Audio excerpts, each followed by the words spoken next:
Modern science says the sun is the past, the earth is the present, the moon is the future.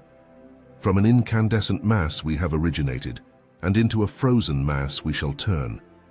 Merciless is the law of nature, and rapidly and irresistibly we are drawn to our doom. Let the future tell the truth, and evaluate each one according to his work and accomplishments. The present is theirs. The future, for which I have really worked, is mine. It is paradoxical yet true to say that the more we know, the more ignorant we become in the absolute sense, for it is only through enlightenment that we become conscious of our limitations. Precisely one of the most gratifying results of intellectual evolution is the continuous opening up of new and greater prospects. Today's scientists have substituted mathematics for experiments, and they wander off through equation after equation and eventually build a structure which has no relation to reality.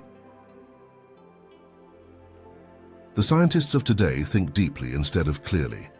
One must be sane to think clearly, but one can think deeply and be quite insane. With ideas, it is like with dizzy heights you climb. At first they cause you discomfort, and you are anxious to get down, distrustful of your own powers, but soon the remoteness of the turmoil of life and the inspiring influence of the altitude calm your blood. Your step gets firm and sure, and you begin to look for dizzier heights. The human being is a self-propelled automaton, entirely under the control of external influences. Willful and predetermined though they appear, his actions are governed not from within, but from without. He is like a float tossed about by the waves of a turbulent sea. The spread of civilization may be likened to a fire, first a feeble spark, next a flickering flame, then a mighty blaze, ever increasing in speed and power. The scientific man does not aim at an immediate result. He does not expect that his advanced ideas will be readily taken up. His work is like that of the planter for the future. His duty is to lay the foundation for those who are to come and point the way. There is no doubt that some plant food, such as oatmeal, is more economical than meat, and superior to it in regard to both mechanical and mental performance. Such food, moreover, taxes our digestive organs decidedly less, and in making us more contented and sociable, produces an amount of good difficult to estimate. As in nature, all is ebb and tide, all is wave motion.